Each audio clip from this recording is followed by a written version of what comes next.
Hello दोस्तों। 1 फरवरी को finance minister Nirmala Sitharaman जी ने जो बजट पेश किया है उसके तहत आज हम डिस्कस करने वाले हैं।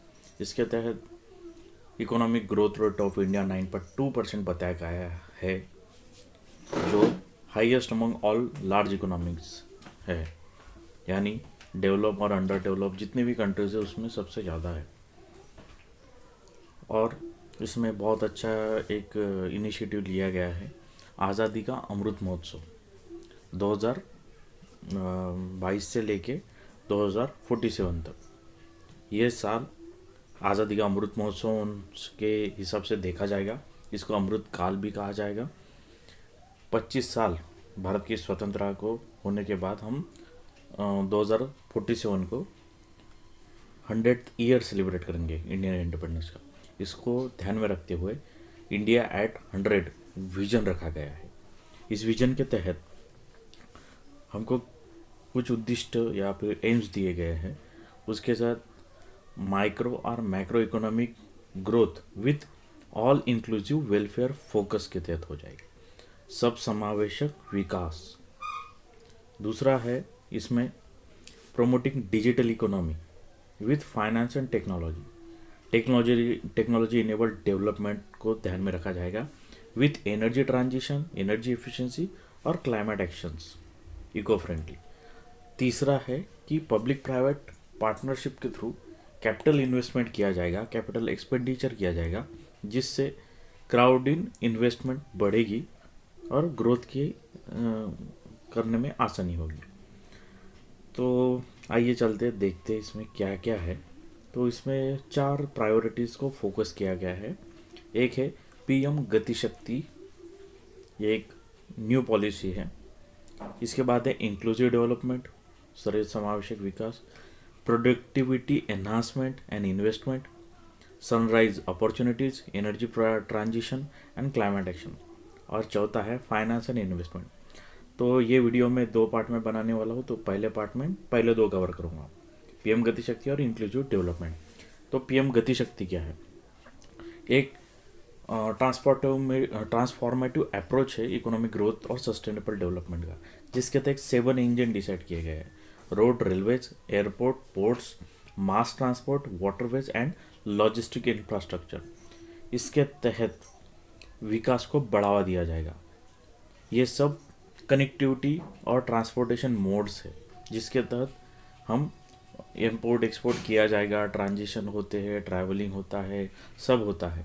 तो ये क्लीन एनर्जी कैसे बने और सबके प्रयास से कनेक्टिविटी कितनी आसान हो जाएगी, जिससे huge job opportunity, entrepreneurship business हो जाएगा, अपॉर्चुनिटीज़ हो जाएगी क्रिएट यूथ के लिए, और ट्रांसपोर्टेशन भी ईजी जाएगा, टाइम कंज्यूमिंग नहीं जाएगा और बिजनेस करने के लिए ईजी हो जाएगा। ठीक है। तो इसमें पीएम गति शक्ति नेशनल मास्टर प्लान आएगा। अगर ये मोड्स ऑफ ट्रैवलिंग हमने मतलब सॉल्यूशन से इजी कर दिया तो इससे गति भी मिलेगी और इससे शक्ति भी मिलेगी हमारे को ग्रोथ के लिए। तो इस हिसाब से इकोनॉमिक ट्रांसफॉर्मेशन हो गया और multi modal connectivity with logistic efficiency पे इसमें जोर दिया गया है। इसमें ऐसा किया गया कि world class modern infrastructure develop किया जाएगा, लॉजिस्टिक सिनर्जी को लोगों तक पहुंचाया जाएगा वेरियस मोड्स ऑफ मूवमेंट के थ्रू। इसमें बहुत पीपल और गुड्स की भी कनेक्टिविटी होगी, लोकेशन बेस्ड प्रोजेक्ट होंगे। इससे प्रोडक्टिविटी को बढ़ावा मिलेगा, इकोनॉमिक ग्रोथ को एक्सेलरेशन मिलेगा और विकास भी होगा सस्टेनेबल। फॉर एग्जांपल इसमें सबसे इंपॉर्टेंट है रोड ट्रांसपोर्ट, जिसके साथ 25,000 किलोमीटर की सड़कें बनाई जाएंगी नेशनल हाईवे नेटवर्क के तहत। इसमें करीब 20,000 करोड़ की लागत लगेगी और ये सब पब्लिक सोर्स के इनोवेटिव वे से फाइनेंस की जाएगी।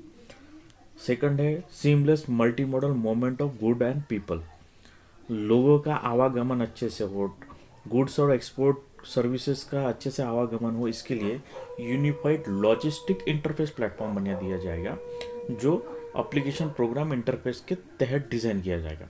इसके तहत लोगों को just in time inventory management, eliminating tedious documentation, बहुत बार ट्रांसपोर्ट करते वक्त बहुत सी परमिशंस डॉक्यूमेंट्स दिखाना पड़ता है, ये सब का एक ओवरऑल डाटा बना के इजी ट्रांसपोर्टेशन हो, इजी पब्लिक का आवागमन हो, इसके हिसाब से एक मॉडल डिज़ाइन किया जाएगा जो ओपन सोर्स होगा, जिससे मोबिलिटी स्टैक बनेगा और इजी ट्रैवलिंग होगी पैसेंजर और गुड्स के लिए, जिससे टाइम कंज्यूम नहीं होगा और हर चीज़ें फास्टली आप कर सकेंगे विदाउट हेजिटेशन एंड हर्डल्स। इसके तहत मल्टी मॉडल लॉजिस्टिक पार्ट्स का भी डेवलपमेंट किया जाने वाला है PPP mode through, public private partnership through. इसके बाद आता है रेलवेज। रेलवेज जो कि सबसे इम्पोर्टेंट ऑर्गन है इंडियन इकोनॉमी का और सबसे बूस्टेबल सेक्टर भी है, तो इसको भी न्यू प्रोडक्ट्स और न्यू लॉजिस्टिक सर्विसेज के थ्रू एमएसएमई सेक्टर को बढ़ावा दिया जाएगा।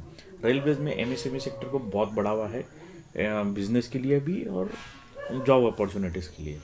तो इसके तहत अभी क्या होगा कि पोस्टल और रेलवेज का नेटवर्क लिंक करके एक सीमलेस सॉल्यूशन बनाया जाएगा मूवमेंट ऑफ पार्सल के लिए। आपको पता है रेलवे और पोस्टल तो बहुत सारे पार्सल आते जाते हैं, तो रेलवे और पोस्टल के थ्रू बहुत सारी प्रोडक्ट भी डेवलप होगी और अपॉर्चुनिटी भी क्रिएट होगी, जॉब की भी और एंटरप्रेन्योरशिप की भी। इसके तहत और एक है one station one product. Localise product को पॉपुलर करके उसका बिजनेस सेलिंग करने के लिए एक सप्लाई चेन का मॉडल है वन स्टेशन वन प्रोडक्ट, इसको बढ़ावा दिया जाएगा, इसको लोकल लोगों को फायदा होगा। आत्मनिर्भर भारत को भी बड़ा करके 2000 किलोमीटर का नेटवर्क बनाया जा रहा है अंडर कवच, जिसके ये एक इंडिजिनस वर्ल्ड क्लास टेक्नोलॉजी है for safety and capacity augmentation कवच। तो इसके तहत 400 new generation Vande Bharat train manufacture किए जाएंगे विद एनर्जी एफिशिएंसी और अच्छा पैसेंजर राइडिंग एक्सपीरियंस आने के हिसाब से। ये सब लोकली मैन्युफैक्चर होंगी अगले 3 सालों में। साथ ही साथ 100 पीएम गतिशक्ति कार्गो टर्मिनल जो कि multi modal logistic facility develop किए जाएंगी अगले 3 सालों में। बड़ी बड़ी कार्गो टर्मिनल्स बनाए जाएंगे पोर्ट्स पे भी और रेलवे पे भी। तीसरा है mass urban transport including connectivities to railway. बहुत बार ऐसा होता है कि फॉर एग्जांपल मुंबई सिटी में ट्रांसपोर्टेशन पब्लिक का बहुत इंपॉर्टेंट है, तो ये मास ट्रांसपोर्ट के लिए अर्बन में रेलवे से कनेक्टिविटी देने के लिए बढ़ावा दिया जा रहा है। जैसे मुंबई में मेट्रो ट्रेन से हर शहरों में छोटी मोटी मेट्रो से ट्रेन्स हो, छोटी कुछ गाड़ियाँ हो, लोकल ट्रेन्स हो वगैरह, उनको बढ़ावा दिया जाएगा। ये लोकल प्रायोरिटी बेस होगा, लोकल नीड के design base metro system model होगा, जो वहाँ की लोकल सिविल स्ट्रक्चर को रीओरिएंट करके standardise as per local needs के हिसाब से बनाया जाएगा। तीसरा है पर्वतमाला नेशनल रोपवेज डेवलपमेंट प्रोग्राम। बहुत से ऐसे पर्वतों पे बहुत सी हमारी स्टेट्स है जहाँ को कनेक्टिविटी नहीं है, जहाँ पे एयर वाटर कुछ भी ट्रांसपोर्टेशन नहीं है, तो ऐसी जगहों पे नेशनल रोपवेज डेवलपमेंट प्रोग्राम के तहत रोपवेज बनाए जाएंगे पीपीपी मॉडल थ्रू, जिसके थ्रू उनको कनेक्टिविटी मिलेगी, कन्वीनियंस होगा कम्युनिकेट करने को, और प्रमोशन ऑफ टूरिज्म भी होगा और कैपेसिटी बिल्डिंग भी हो सकती है। तो इन एरिया को डेवलप करने के लिए 8 रोपवेज प्रोजेक्ट सैंक्शन किए गए, जो लगभग 60 किलोमीटर का वो टोटल लेंथ में माना जाता है। साथ ही capacity building for infrastructure project. अब ये सब इंफ्रास्ट्रक्चर करना है तो कैपेसिटी बिल्डिंग करनी है। मेट्रो से ट्रेन्स हो, बुलेट ट्रेन्स हो, इनके लिए मिनिस्ट्री, स्टेट गवर्नमेंट और इंफ्रा एजेंसीज को भी स्किल अपग्रेड करना पड़ेगा। तो इस सब को रैंप अप करने के लिए, बढ़ावा देने के लिए प्लानिंग, डिज़ाइनिंग, फाइनेंस के लिए भी इनोवेटिव इसके थ्रू हो इसलिए, और इम्प्लीमेंटेड मैनेजमेंट के लिए भी PM Gati Shakti infrastructure project skill development programme है ये कैपेसिटी बिल्डिंग के लिए। दूसरा है इंक्लूसिव डेवलपमेंट। इसमें सबसे इम्पोर्टेंट है एग्रीकल्चर। हाल ही में आपको पता है बहुत कुछ चल रहा है, लॉज वापस लिए गए वगैरह। तो गेहूँ और पैडी को 2.30 लाख करोड़ रुपए direct payment of MSP value Jan Dhan account में लोगों के, फार्मर्स के पहुंचा दिए जाएंगे, ऐसा कहा गया।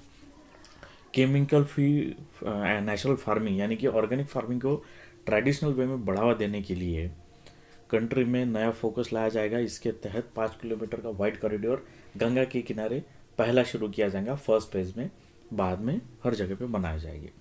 दूसरा है 2023 ये इंटरनेशनल ईयर ऑफ मिलेट कहा गया है, जिसके तहत मिलेट को प्रोवाइड सपोर्ट किया जा रहा है। पोस्ट हार्वेस्ट वैल्यू एडिशन हो, एनहांसिंग डोमेस्टिक कंजप्शन हो, ब्रांडिंग ऑफ मिलेट हो, प्रोडक्ट का नेशनल इंटरनेशनल पे बिजनेस पॉइंट ऑफ व्यू भी एक्सपोर्ट कर सके। इसलिए साथ ही इम्पोर्ट ऑफ ऑयल सीड्स जो है उनको कम करने के लिए और डोमेस्टिक कंजम्पशन से ज़्यादा डोमेस्टिक प्रोडक्शन बढ़ा के कॉम्प्रिहेंसिव एक मॉडल बनाया जाएगा जिसके थ्रू हम ऑयल सीड्स का इंपोर्ट करने से ज़्यादा एक्सपोर्ट कर सके। ऐसा बिजनेस मॉडल बनाया जाएगा एक्सपोर्ट पॉलिसी पे। साथ ही साथ डिजिटल हाईटेक सर्विस फार्मर्स को प्रोवाइड की जाएगी जिसके तहत पब्लिक और प्राइवेट पार्टनरशिप के तहत उनको टेक्नो ड्राइवन बनाया जाए फार्मर्स को। तो इससे ये होगा कि प्राइवेट एग्रीकल्चर टेक्नोलॉजिकल प्लेयर्स हो, एग्री टेक्नोलॉजी हो, पब्लिक अंडरटेकिंग के कुछ प्रोडक्ट हो, इसके तहत फार्मर्स को और स्ट्रॉन्ग और कैपेसिटी बिल्डर बनाया जाए, स्किल डेवलप बनाया जाए ताकि वो एग्री वैल्यू चेन में सपोर्ट और डिमांड में अच्छे से काम कर सके। ये सब पीपीपी मॉडल थ्रू होगा जिससे फार्मर और एग्रीकल्चर को बूस्ट मिलेगा। इसी के तहत किसान ड्रोन नाम का नया crop assessment, digitise land record, spraying of insecticide, nutrient, ऐसा चीज़ें ड्रोन के थ्रू प्रमोट करने का प्लान है, ड्रोन को एज अ सर्विस यूज़ करने के लिए किसानों के लिए। तो इसके तहत बहुत सा डाटा भी रिकॉग्नाइज कर सकते हैं, एनालाइज कर सकते हैं और वेरियस प्रोडक्ट के लिए इसका यूज़ हो सकता है जैसे इंसेक्टिसाइड, न्यूट्रिएंट ये करने के लिए। तीसरा है state will be encourage to revise syllabi of the agriculture university.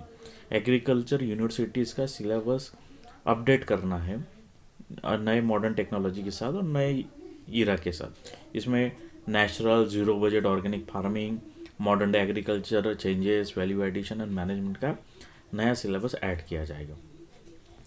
इसी में और एक है कि फंड विथ ब्लेंडेड कैपिटल। तो इसमें क्या होगा कि फार्मर के लिए फंड प्रोवाइड करना है विद ब्लेंडेड कैपिटल अंडर को इन्वेस्टमेंट मॉडल। ये सब करेगा नाबार्ड। तो फाइनेंस स्टार्टअप होगा एग्रीकल्चर और रूरल एंटरप्राइजेस के लिए फॉर्म प्रोड्यूस वैल्यू चेन को से संबंध में। तो इससे क्या होगा कि स्टार्टअप विल बूस्ट होगा, various support organisation, machinery for farmers, ये सब के लिए और technology support, finance support, technology support के थ्रू ये सब नाबार्ड प्रोवाइड करेंगे एग्रीकल्चर को बूस्ट करने के लिए। और नया कॉन्सेप्ट है कि Ken Betwa project and other river linking project. Doctor Baba Saheb Ambedkar जी ने जो प्रमोट किया था वही है कि केन रिवर लिंकिंग प्रोजेक्ट। तो केन बेटवा जो है ये one of the important river है, इसको इंटरलिंक करने के लिए 44,000 करोड़ का प्रोजेक्ट है ये। इसमें बहुत से फार्मर्स लैंड को पानी मिलेगा, irrigation through drinking water supply हो सकेगा। साथ ही साथ 103 मेगावाट का हाइड्रो प्रोजेक्ट भी इस पे होगा और 27 मिलियन मेगावाट का सोलर पावर प्रोजेक्ट भी इस पे बनाया जाएगा। इसको लगभग 4,300 करोड़ फिलहाल रिवाइज एस्टिमेट किया गया है और 1,400 करोड़ ऑलरेडी उसको सैंक्शन हो चुके हैं। ठीक है।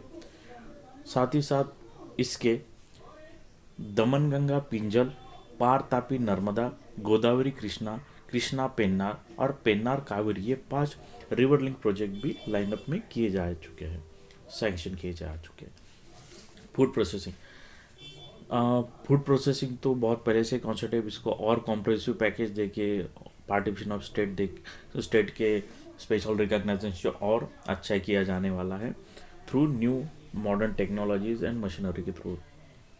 एमएसएमई सेक्टर सबसे इम्पोर्टेंट सेक्टर है, जो इकोनॉमिक व्हीकल माना जाता है वो एमएसएमई सेक्टर है। इसके अंडर में आने वाला उद्यम, ई श्रम, एनसीएस और असीम जैसे पोर्टल्स को अब इंटरलिंक किया जाने वाला है और इनका स्कोप वाइडन किया जा रहा है। Now they will focus on pure to pure business model and organic database.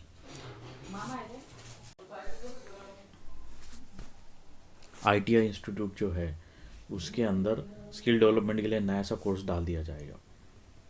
University quality education, universalization of quality education, education को बढ़ावा देते हुए कोरोना काल में जो ऑनलाइन क्लासेस चली है उसको ध्यान में रखते हुए 1 class 1 TV channel programme PM e Vidya के तहत एक्सपांड किया जा रहा है।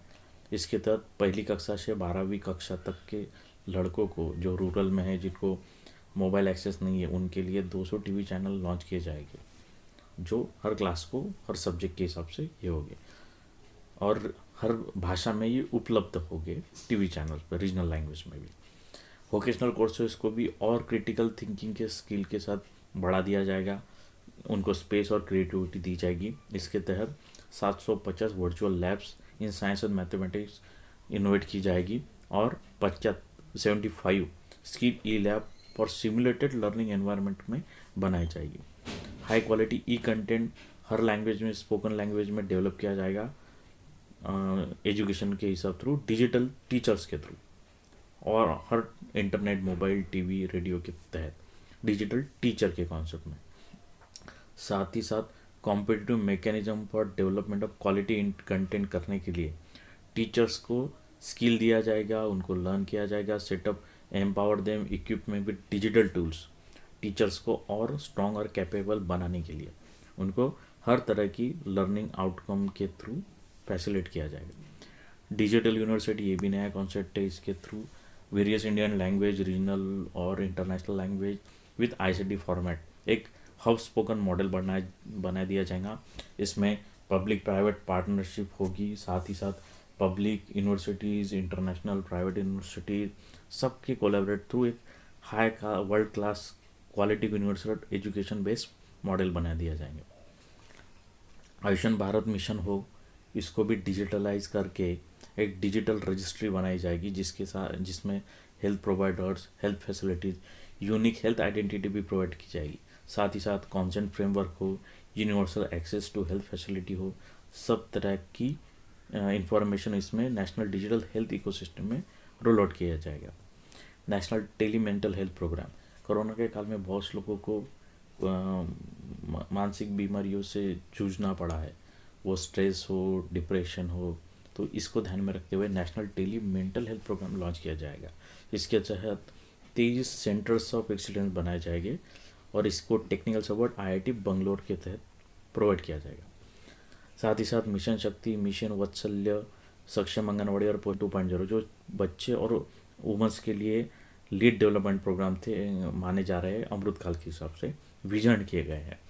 Ministry of women and child development के अंदर जो भी ये प्रोग्राम्स है, इनको और बूस्ट और स्ट्रॉन्ग बना दिया जाएगा।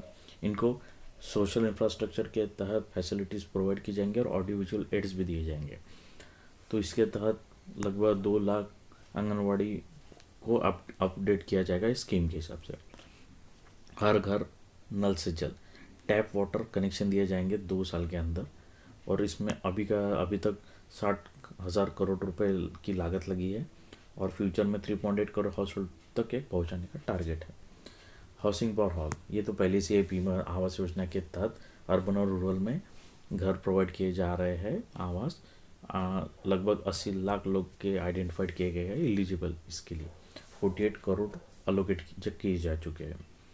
तो अभी इसमें अर्बन में मिडिल क्लास और इकोनॉमी वीकर सेक्शन के लिए ये प्रोवाइड कर रहे हैं और भी एक्सपांड करके बेस, और इसमें कॉस्ट कम कैसी हो जाए, reduction in cost of intermediation और expand it to the capital along, ऐसा। Prime minister development initiative for north east region, PM DevINE नाम का कॉन्सेप्ट है। ये जो है ये इनोवेटिव डेवलपमेंट स्कीम है जिसके ये सब नॉर्थ ईस्ट काउंसिल के थ्रू एग्जीक्यूट होंगी। इसके तहत ये सब पीएम गति शक्ति और सोशल डेवलपमेंट प्रोजेक्ट के थ्रू नॉर्थ ईस्ट में डेवलप किया जाएगा। वहाँ पे यूथ हो, वुमेन हो, एजुकेशन सिस्टम हो, सब तरह की डेवलपमेंट प्रोवाइड की जाएगी और उनकी प्रायोरिटी बेस, उनकी नीड के हिसाब से उनको इंफ्रास्ट्रक्चर डेवलप करने का मौका मिलेगा। ये सब 1500 करोड़ की लागत में टारगेट किया गया। एस्पिरेशनल ब्लॉक्स प्रोग्राम, कुछ ब्लॉक है जो अभी भी बैकवर्ड है, वहाँ पे कुछ हेल्थ एक्सेस नहीं है, न्यूट्रिशन नहीं है, फाइनेंशियल इंक्लूजन पहुँचा नहीं है, बेसिक इंफ्रास्ट्रक्चर, ये they are completely cast away. So ऐसे जो है उनको, और उनका सरपास भी स्टेज एवरेज से भी कम है, तो ऐसे डिस्ट्रिक्ट्स और ब्लॉक को फोकस करके उनका डेवलपमेंट के लिए एस्पिरेशनल ब्लॉक प्रोग्राम शुरू किया जाएगा। साथ ही साथ वाइब्रेंट विलेज प्रोग्राम है, जो भी बॉर्डर विलेज है जो इनके पास वहाँ पे एक्सेस नहीं है, completely they are casted away, ऐसे बॉर्डर विलेजेस को हाईलाइट करके वहाँ पे इंफ्रास्ट्रक्चर डेवलप करना, housing, tourist, road connectivity, health services, decentralise renewable energy, home access to Doordarshan educational channel, support of livelihood generation, ये सब प्रोवाइड किया जाएगा वाइब्रेंट विलेज प्रोग्राम के तहत, और उनके नीड के हिसाब से कंस्टेंट उनको हेल्प दिया जाएगा। Any time anywhere post office saving, post office बहुत इंपॉर्टेंट सेक्टर है, तो इसके तहत 100% 1.5 लाख लोगों को पोस्ट ऑफिस का फ़ायदा पहुंचेगा। पोस्ट ऑफिस को कोर बैंकिंग सर्विस में ऐड करके फाइनेंशियल इंक्लूजन और उसके थ्रू सब बैंकिंग एक्टिविटी जो नॉर्मल बैंक की होती है वो प्रोवाइड की जाएंगी। Net banking, mobile banking, ATM और ऑनलाइन ट्रांसपोर्ट फंड्स, ETC, सब ये इससे हर रूरल एरिया में जो भी सिटीजन है इसका फ़ायदा होगा। इंटरऑपरेटिबिलिटी बनेगी और फाइनेंशियल इंक्लूजन में आने से वो ग्रोथ के काबिल बनेंगे। डिजिटल बैंकिंग, कोरोना काल में डिजिटल बैंकिंग का सबसे ज़्यादा उपयोग हुआ है। इसको ध्यान में रखते हुए digitisation of banking sector, digital payment हो, फाइनेंस टेक्नोलॉजी इनोवेटिव हो, इससे रैपिड ग्रोथ करने के हिसाब से 75 ईयर्स ऑफ इंडिपेंडेंस को ध्यान में रखते हुए 75 डिजिटल बैंकिंग यूनिट्स स्थापन किए जाएंगे 75 डिस्ट्रिक्ट्स में थ्रू शेड्यूल कमर्शियल बैंक्स के तहत। ये डिजिटल बैंकिंग का कॉन्सेप्ट है। साथ ही साथ डिजिटल पेमेंट को और अच्छे से इम्प्लीमेंट करने के लिए डिजिटल पेमेंट इकोसिस्टम अनाउंस की गई है, जिसके तहत user friendly payment platform economical and और अच्छी तरह से फाइनेंस लेवल पे इम्प्लीमेंट किया जाएगा। तो ये था पार्ट 1 दोस्तों। पार्ट 2 हम जल्द ही डालेंगे। आई होप आपको ये सब पसंद आया होगा। मैं आशा करता हूँ कि फ्यूचर में और भी अच्छे से वीडियो डालूँगा। इसका पार्ट 2 मैं 1-2 दिन में डाल दूँगा। अच्छा वो आपको पसंद आए। Thank you. लाइक और सब्सक्राइब कीजिए।